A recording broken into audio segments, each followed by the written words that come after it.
Почитувани гледачи, добро вечер, добро ни дојдовте во емисијата Здравието е се. Секоја среда ви даваме совети за вашето здравје. Вие добро знаете, доколку редовно ги следите емисиите на Канал 8, во кои ве советуваме за здравието. Знаете дека често разговараме за диабетесот како болест, но не сме разговарале и не сме посветиле внимание на компликациите од диабетесот. Вечерва ќе го сториме тоа заедно со доктор Кирил Шуперлиски, специјалист интернист. Добро вечер, добро ни дојдовте во студиото на Канал 8. Добро вечер, добро ве најдов. За компликациите од диабетесот многу малку е зборувано, но ги има многу и се страшни, би рекла. Дали е тоа така и за кои компликации ќе зборуваме? Имаме и акутни и хронични. Така, значи компликациите од диабетесот се всушност тие кои што им предизвикуваат најголеми потешкоти на пациенти, односно на луѓето кои што имаат диабетес. Како што кажавте, се поделени на две големи групи, акутни и хронични. Акутните се тие кои што пациентите ги осеќаат веднаш, значи имаат моментални тегоби и доколку не се третираат, поголем дел од нив се животозагрозувачки. За разлика од нив пак хроничните компликации се тие кои што пациентите, да речеме, на пократок рок немаат никакви да речеме последици од нив, меѓутоа на подолг рок последиците од нив се доста лоши по нивното, доста опасни по нивното здравје.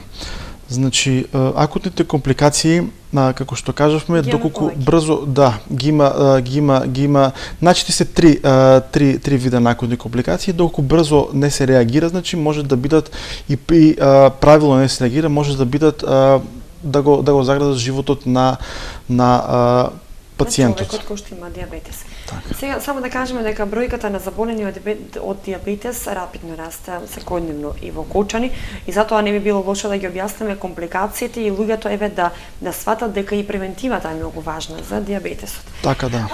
Овакотни компликации ќе започнеме со хипогликемична кома. Кога се рече зборот кома е многу застрашувачки. Така, значи комата представува една по изразена компликација на хипогликемијата, како хипогликемија всушност представува еден симптом кој што веројатно нема диабетчар кој што не го има осетено, значи тоа представува намалено ниво, значи на шекер во крвта.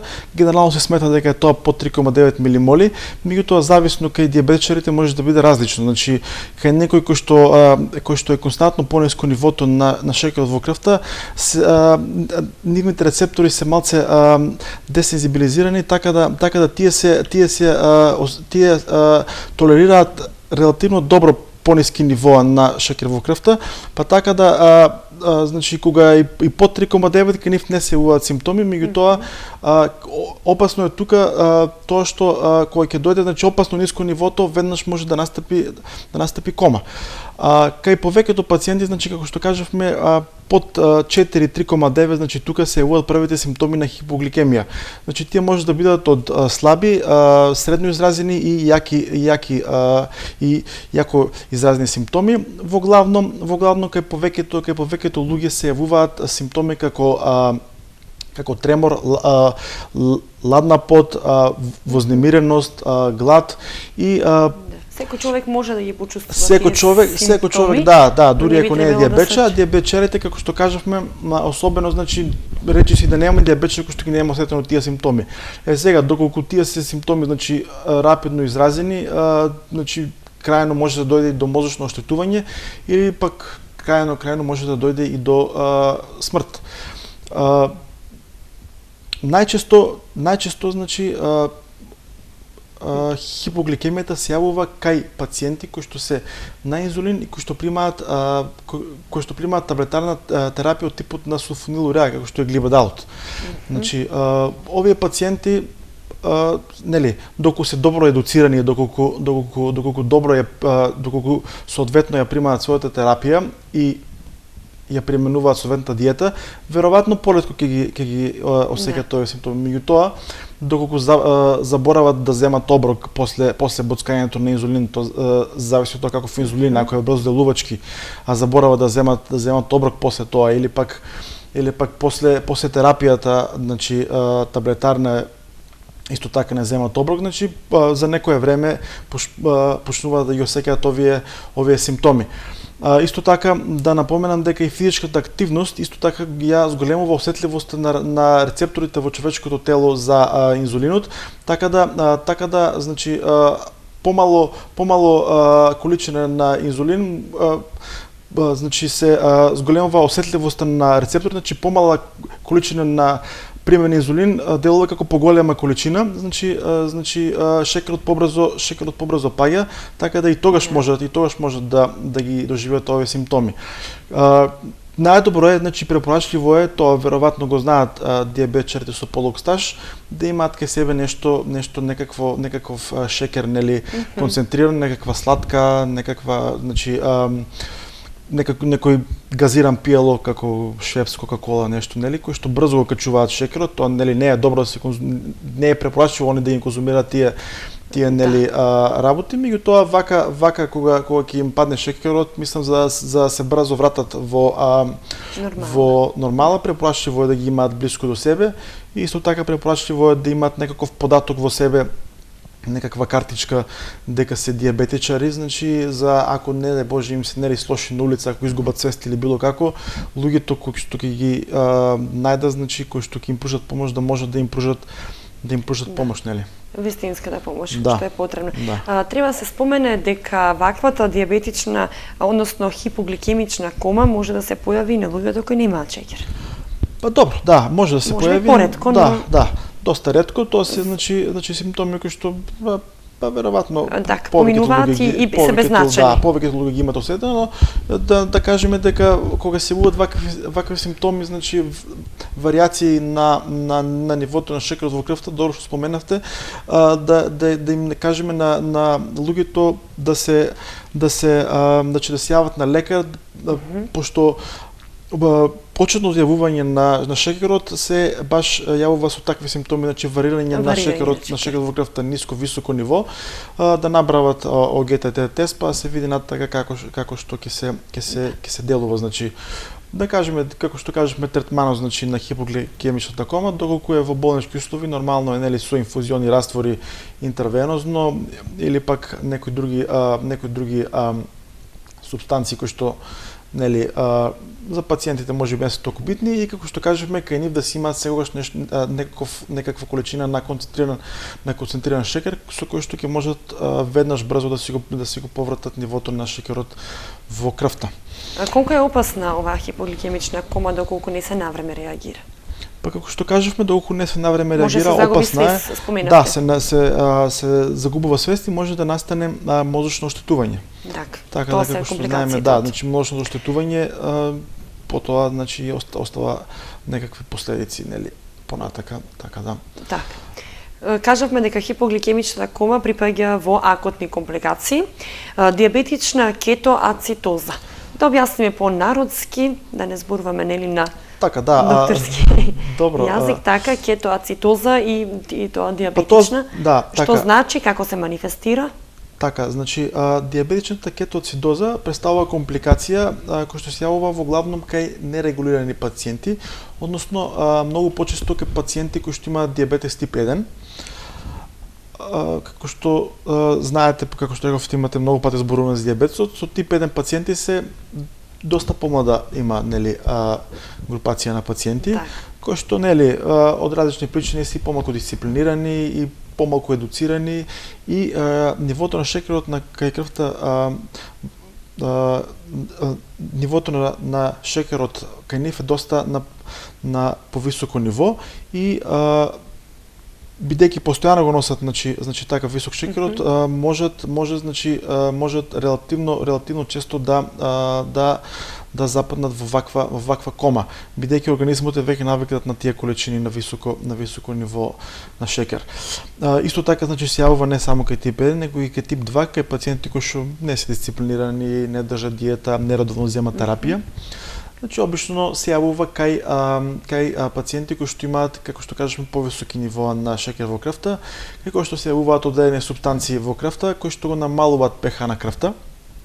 И така се јавува таа ацидоза, односно зголемена киселост на крвта, вака да кажеме поедноставно, нели? Манифестациите кои се симптомите? Манифестациите, значи симптомите е тука лошо што пациентот додека значи не почне да има значи одредени невролошки симптоми, значи релативно не ги осеќа Значи може да помине и асимптоматски. Тегобите, да, и потоа наеднаш може да западне во кома. Затоа е така опасна значи оваа состојба. Подмукла состојба. Така да, би рекол дека е опасен третманот, значи кој ќе западнат во кома, значи многу почести се компликациите од третманот, значи на оваа состојба, бидејќи третманот доколку не е значи правилен и навреме, значи може да предизвика одредени значи компликации за здравјето на пациентот кои што жал може да бидат и иреверзибилни, значи од пореметување во течностите, електролитите на пациентот, потоа може да настане оштетување на бубрезите, така да третманот, значи правилен третман е најважен за оваа состојба, меѓутоа секако тоа не е значи работа на пациентите, битно е тие да бидат дисциплинирани и да го следат нивното ниво на шеќер да биде во одредени строги граници кои што секако нели веројатно повеќето од нив ги знаат. Значи терапијата е значи со инфузиони раствори, рехидратација, инсулинска и како што кажавме, мониторинг во главно се одвива во болнички услови, бидејќи мора да биде строго контролирана од лекари, бидејќи како што кажавме последиците може да бидат лоши по здравјето на пациентот. Значи битно е да кажеме на крај дека оваа состојба битно е луѓето да знаат дека не за џабе шеќерот, значи нивоата на шеќерот во крвта се предвидени тие такви строги граници, значи не може тоа да мислат дека значи нели ако не се дисциплинирани, ако со 12 или со 15 шеќер не име ништо, не име лошо, они си тоа значи се навикнат со интерпретираат дека тоа е за нив нормален шеќер, што апсолутно е мислам голема грешка и така да од таа гледна точка е битна оваа состојба, да знаат дека можат наеднаш да западнат во кома.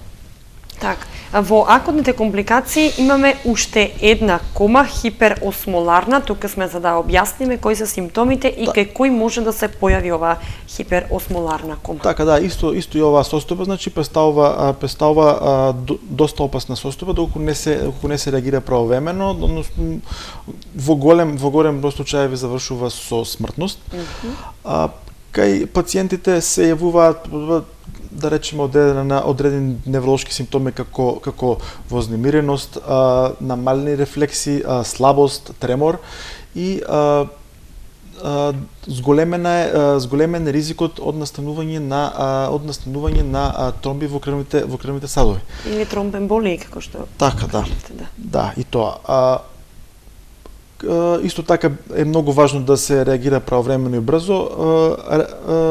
Третманот е воглавно во болнички услови, меѓутоа исто така и за претходната состојба важи и ова значи да бидат значи нивоата на шеќерот во крвта да бидат во одредени граници кои што пациентите кои што имаат шеќер и тие што немаат треба да ја знаат, нели, за да се држат до тоа. Колку можат овие акутни компликации да направат и други проблеми, например оштетување на бубрезите, оштетување на срцето? Па може, да. Колку бубрезите страдаат тука? Да, може значи да настанат оштетување на бубрезите, во главном кај кетоцидозата, значи бидејќи таму настанува втората акутна компликација која спомена. Настанува дисбаланс на електролитите и на течностите. Меѓутоа како што кажеме, затоа се значи реагира во болнички услови и и мора да се стави под контрола шеќерот во крвта. Кажавме дека имаме и хронични компликации кои се васкуларни и тука повеќе зборуваме за хроничните компликации кои може да бидат исто така опасни. Ќе ги споменеме макроваскуларни. Тука кои припаѓаат? Така, значи хроничните компликации на диабетесот се поделени во две големи групи, на макро и микроваскуларни. Овие компликации, значи представуваат една одредена иста значи болест која што се јавува генерално, значи може да се јавува кај популацијата, меѓутоа кај диабетичарите е значително позабрзана и по изразена. Бидејќи кај нив атеросклеротските фактори се значително по-агресивни.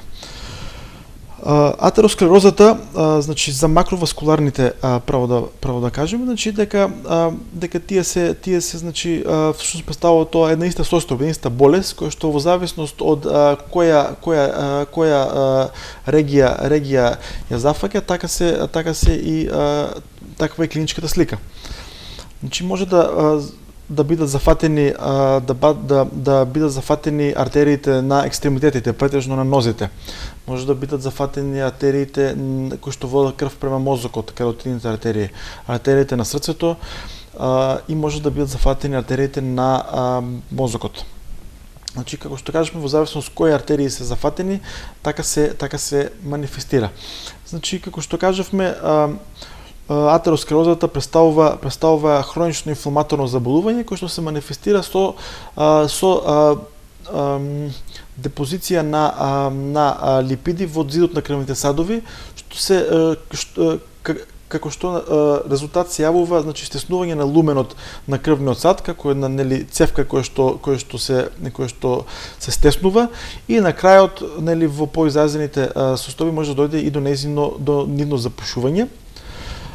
Исто така се јавува нивна крутост и нивна извијуганост. Доколку ваквата состојба изразена на нозете, значи се јавува артериска инсуфициенција на нозете, значи пациентите имаат болки, односно нетолеранција на напор при одење, значи поодредена изодена дистанца. Изодена дистанца се јавуваат кај нив во зависност од тоа колку се стеснати крвните садови, се јавуваат болки во мускулите на нозете. Така, што може и пациентот да не го свати сериозно. Така, може при подолго одење ги болат ногите. Да, може да не се свати сериозно, а може да се и препокрие со одредени други симптоми, како да речеме, значи болки од кичма, од зглобови, од колкови, и да припише на сосема нешто друга, не дека станува збор да си мисли доколку има претходно компликација од диабетес. Доколку си има некоја претходна болест, да си мисли дека е од тоа. Меѓутоа треба да се мисли и на оваа состојба. Така, на компликацијата од диабетесот. Така, да. Дали се тоа јавува кај луѓе кои подолги години имаат диабетес? Во главном да, значи за оваа состојба, како што сме зборувале, мислам и во претходна една емисија, битни се многу фактори. Во главно се поделени, сега да направиме една мала дигресија, значи на две групи на фактори, модифицирачки и немодифицирачки. Во немодифицирачки, значи тие кои што не можат да се менуваат, значи кои што се преодерени фактори, представуваат полот, односно кај мажите под 65 години, значително поизразена е оваа состојба, додека со текот на возраста оваа инциденца се изедначува кај мажите и кај жените, значи се јавуваат горе-доле. Значи зачетеноста е тука некаде, значи полот, значи како што кажавме немодифицирачки фактор, возраста, значи со текот на годините се зголемуваат овие тегоби и исто така, значи генетската преиспозиција кај во фамилии каде што има вакви заболувања, секако значи тие се многу наследен фактор, да, значи. Многу се почестени. Накратко да кажеме за фактори кои што може да се влијае, односно модифицирачки, секој тука како што е вечерашна тема диабетесот, значи е голема причина за оваа состојба, за атеросклерозата. Пушењето исто така значи голем фактор. Начинот на живот, значи физичката неактивност, значи лошата исхрана, стресот, да, и има сега поново време одредени други фактори кои што да речеме се од помало значење, барем сега за сега, меѓутоа веројатно во иднина ќе дознаеме нешто повеќе за нивното значење. Така. Значи кажавме за симптомите на нозите, доколку се се зафатени артериите на срцето, значи може да симптомите може да бидат од, да речеме, ангинозна болка, односно одредена нетолеранција на физички напор, значи градна болка при поголема физичка активност, значи доколку пациентот врши одредена, значи на пример поинтензивна, доколку се занимава со некаков спорт или врши некаква или врши некаква физичка работа друга. Така, и чувствува болка во градите. Чувствува болка во градите, тоа е значи одреден симптом кој што треба да му даде на знаење дека треба да се јави на лекар и да се направат одредени испитувања. Значи тоа е еден спектар еден спектар кој што се јавува, како што кажавме, од поблага болка или печење во градите до да речеме на крајот на спектарот кај запушување на крвните садови на срцето се јавува миокардниот инфаркт. Значи тоа е крајната, како да кажем, завршната фаза која што се јавува како резултат на запушувањето на артериите на срцето. Значи почнува од болка при изразен физички напор, па потоа значи се јавува како болка при помал физички напор, при одење, при качување на скали, потоа може да се јави при одредена стресна ситуација, до да речеме изразена кај луѓе кои што имаат значи изразено стеснување, кои што имаат болка и во мир и во лежење, значи значи присутна е болката всушност секогаш. Присутна е болката секогаш и како што кажавме крајно доаѓа миокардниот инфаркт. Друго, значи за да кажеме уште за мозочниот удар, истата во макроваскуларните спаѓа исто така. Истата значи состојба доколку е изразена на мозокот, значи пациентот може да добива од повремени исхемични значи напади, значи како што се значи пациентот може дури некој од нив и на нога да ги помине, да не ги забележи, некој од нив се јавуваат на лекар, до да речеме на крајот може да се јави и мозочен удар. Што се манифестира со парализа на телото. Така, да, во зависност од каков е ударот, нели најголем број, значи скоро 80% од мозочниот удар е исхемичен, значи како резултат на исхемија на мозокот, значи помал дел на крварење. Кажеме само дека кај овие компликации, значи многу е битен односот на добриот и лошиот холестерол. Значи тоа е битно да го знаат пациентите, значи не за џабе пациентите ги примаат лековите дури кога имаат нормални нивоа на холестерол во крвта, значи особено диабетичарите ги примаат лековите за нормализација на холестеролот во крвта. Значи битен е односот на добриот и лошиот холестерол. Значи лошиот холестерол е тој што ги внесува мастите во крвните садови, а лошиот е тој што од крвните садови ги носи во црниот дроб да се тие нели обработуваат. Така сега поново во време обично диабетичарите имаат покачен холестерол во крвта и се борат со тие што немаат треба да пијат. Так. И тие што немаат треба да пијат, значи ја знам дека на нив им се собираат многу лекарства и секој ден значи се сеќаваме они повеќето значи имаат примедби дали мора лековите да ги пијат сега и кога има нормален холестерол, меѓутоа ви препорачувате дека треба. Да си знаат дека докажано е со студии, значи диабетичарите кои што примаат лекови за холестерол, 40 до 60% се намалени цереброваскуларните удари, односно мозочните удари, шансите за мозочен удар и било какво друго фатално кардиоваскуларно заболување, инфаркт или запушување на артериите на нозите или било што, значи 1% кој што не треба да ги слушаат советите на лекарите кои велат дека треба да се пијат. Да, дури во помала доза и во помала доза кој е понизок, меѓутоа треба да ги држат во нормала и секако исхраната е многу важна која на крајот и ќе ја споменеме и околу превенцијата. Макроваскуларни, тоа беа и сега за микроваскуларните тука ќе споменеме за диабетична неуропатија. за диабетична нефропатија која ги зафаќа бубрезите, за диабетично стопало и диабетична ретинопатија. Медицински се термините, но ќе се потрудиме народски да ги објасниме и секако симптоматологијата која е многу важна за да можат луѓето навреме да ги приметат симптомите и да се јават навреме на лекар. Затоа што и тоа е од особено значење. Така, значи да почнеме од бубрежната значи болест, значи диабетичната нефропатија представува заболување на марите капилари на бубрежните гломерули. Значи тоа е основната функционална единица на бубрегот, кој што е составено од едно клопче од мали капилари. И овие ситни капилари, значи кај диабетичарите се особено афектирани и се јавуваат одредени промени на нив, кои што со текот на времето значи се манифестираат како промена на работата на бубрезите. Знаци и симптоми кои што се јавуваат кај луѓето, кај диабетичарите кои што се зафатени бубрезите, за почеток да ги спомнеме како битни се отоците. Отоците значи може да бидат како изразени како утрински отоци околу очите. Потоа во текот на денот може да бидат да се појават и на нозете.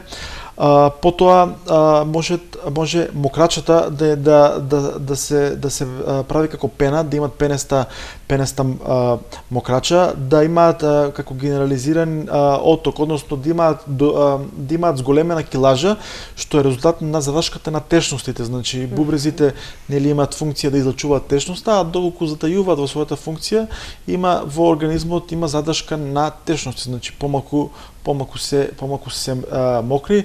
Потоа симптомите може да бидат одредени неспецифични симптоми како гадење, повраќање, малаксаност, главоболка, чешање.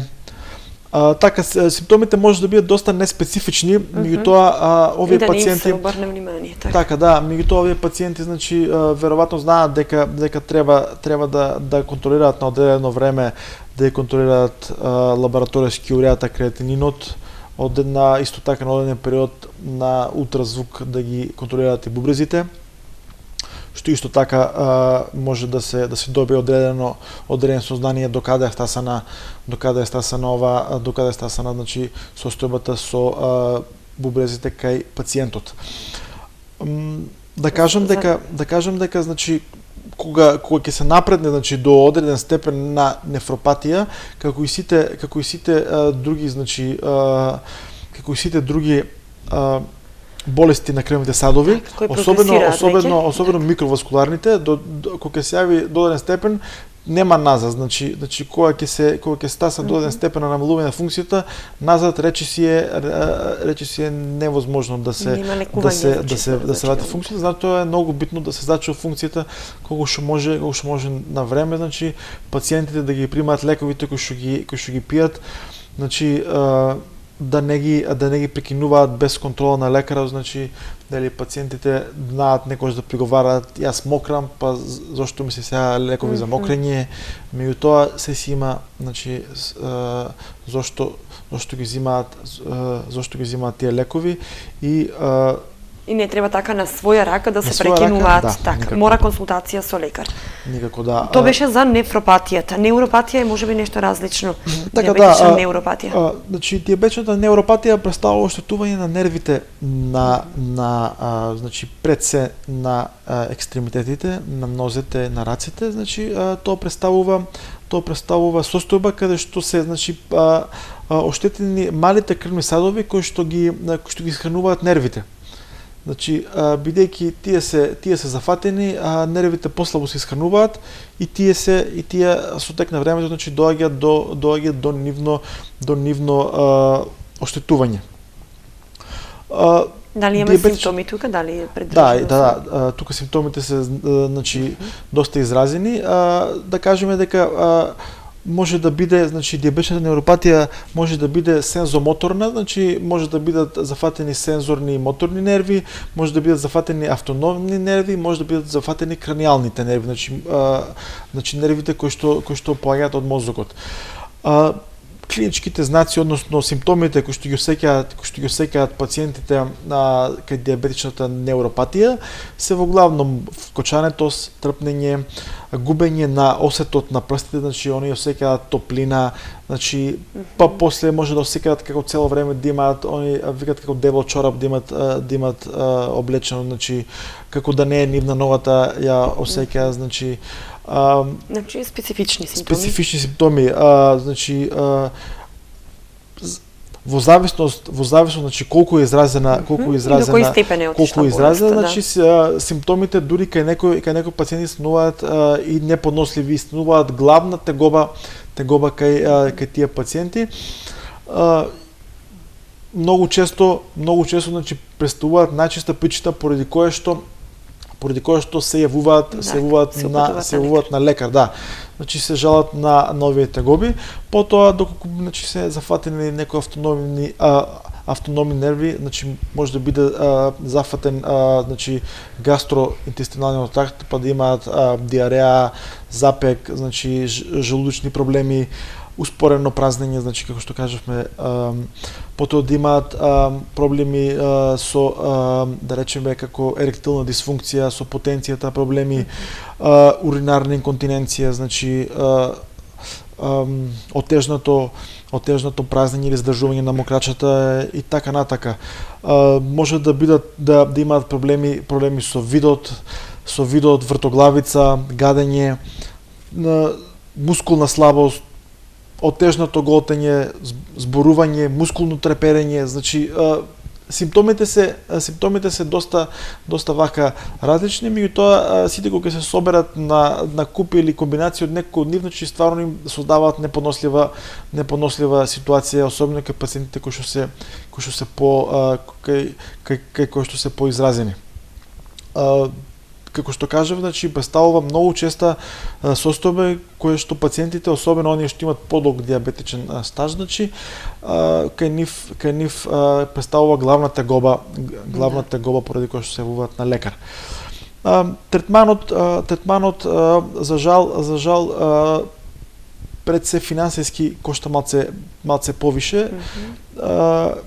Меѓутоа одредено намалување на тегобите е можно, значи исто така битно е и упорност од страна на пациентите, значи треба да знаат дека веднаш брза реакција нема, значи нема од денес за утре да бидат не се решава ништо преку ноќ. Да, особено не ова состојба, значи да знаат дека лековите кои што ги земаат треба да ги земаат полого време, барем 3-4 месеца, па да почувствуваат некој подобрување. Да осетат некој подобрување и во наредните неколку месеци да имаат така да речеме поднослива ситуација, да не ги осеќаат овие симптоми, бидејќи многу често, значи повеќето од нив кои што имаат изразени симптоми не можат дури ни да спијат од чешањето, трпките, мускулните, значи треперења што им се јавуваат и така.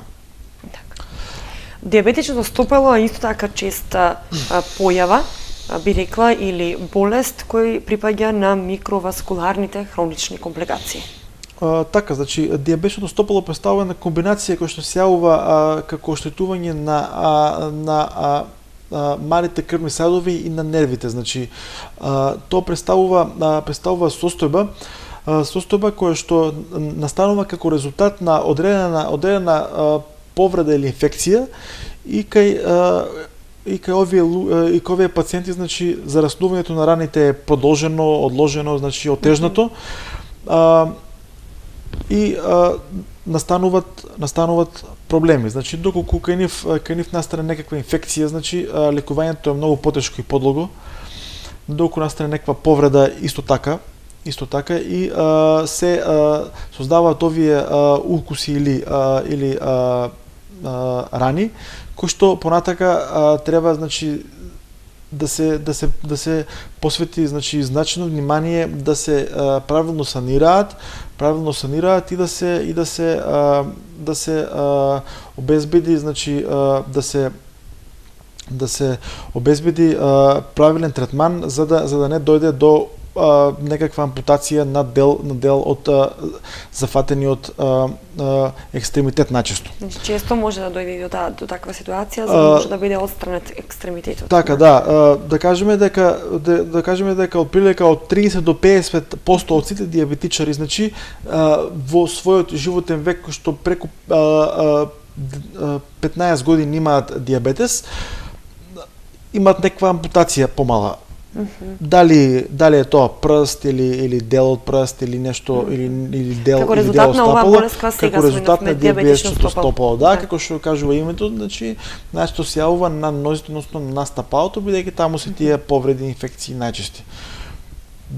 Околу 20 до 30% имаат и поголеми ампутации, како што се стапало, нога, значи така, и како што кажавме, значи третманот е во главном хируршки и со специјалисти за диабет.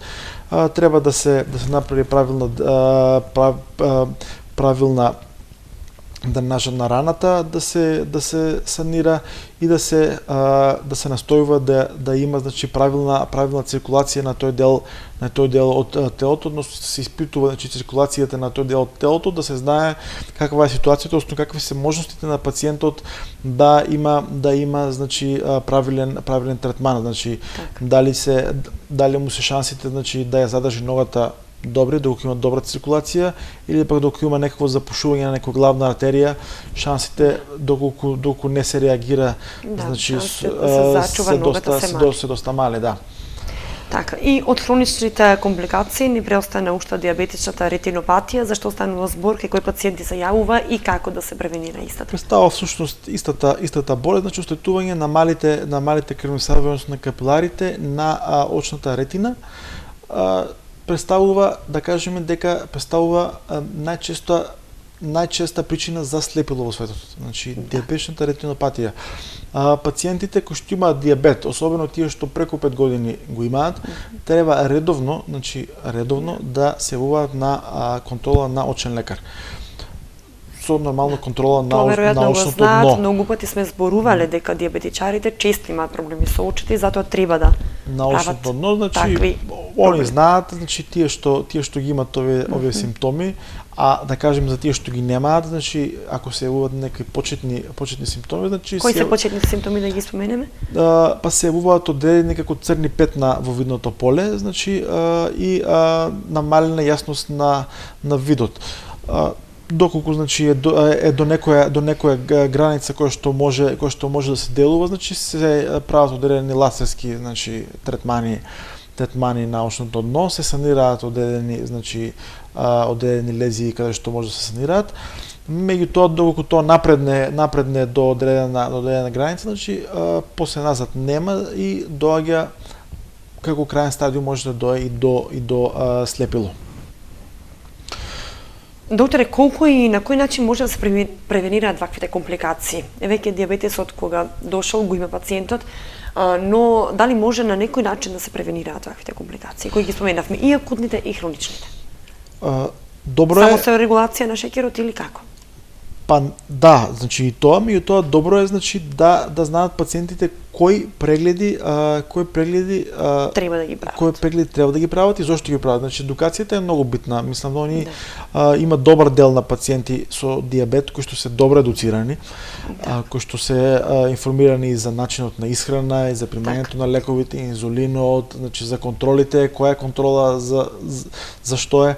Значи диабетичарот може да живее нормален живот доколку ги следи тие правила. Да, секако, значи доколку нивото на шеќерот, на гликолизираниот хемоглобин А1C значи е во нормални граници, доколку, како што кажавме, нивото на холестеролот исто така е во нормални граници, доколку правилно ја земаат терапијата и секако многу битно за нив, значи исто важно колку терапијата, нивниот начин на исхрана и нивниот начин на живот, значи на физичката активност, правилната исхрана се исто така подеднакво важни како и земањето на лековите. Така. Колку се чести ваквите компликации вие работите токму со тоа во Кучани во регионот? Дали има многу луѓе кои веќе ги имале дел од овие компликации, било да се акутни? Како што кажавме, зависи од колку Големина ли е бројката на лица? колку години имаат диабет, претежно да речеме микроваскуларните кај пациентите со тип 1, бидејќи се јавува во порана возраст, значи ќе имаат тие во текот на својот живот некаква компликација, сигурно ќе имаат, меѓутоа сепак зависи од пациентот, доколку е дисциплиниран, доколку уредно го води води значи својата болест, компликациите се далеко помалку изразени неголи кај тие што не се дисциплинирани. Истото важи и за тип 2 диабетесот, значи кај он се обично јавува значи малце покасно во текот на животот. Меѓутоа се зависи од пациентите, значи доколку се добро регулирани, компликациите се многу помали. Така, да резимираме, значи правилна исхрана, редовни контроли како што споменавме, а ги кажавме кои треба да се прават, кои контроли треба да се прават, посебно диабетичарите се разбира, и здрав начин на живот, така ли? Тоа се советите од вас лекарите. Доктор, јас ќе се заблагодарам што позитивно одговори на нашата покана, еве да ги објасниме компликациите од диабетесот за кои малку се зборува, мора да признаеме дека повеќе обрнуваме внимание на превенцијата од диабетесот, а на диабетичарите не обрнуваме внимание кои може да имаат доста компликации од диабетес, па можеби и од нелекуван диабетес и од оние контроли кои често треба да ги прават. Ги подсетивме на некој начин дека треба редовни контроли на срцето, на мозокот и се разбира на очите кои на крајот ги споменавме. Ви благодарам уште еднаш. Фала. Се гледаме во друга прилика, па повторно ќе разговараме на интересна тема. Почитувани гледачи, разговаравме со доктор Кирил Шуперлиски, специјалист интернист. Зборувавме за компликациите од диабетесот. Се гледаме следната среда во истиот термин, а вие останете ми во добро здравје и слушајте ги советите на лекарите. Довидување.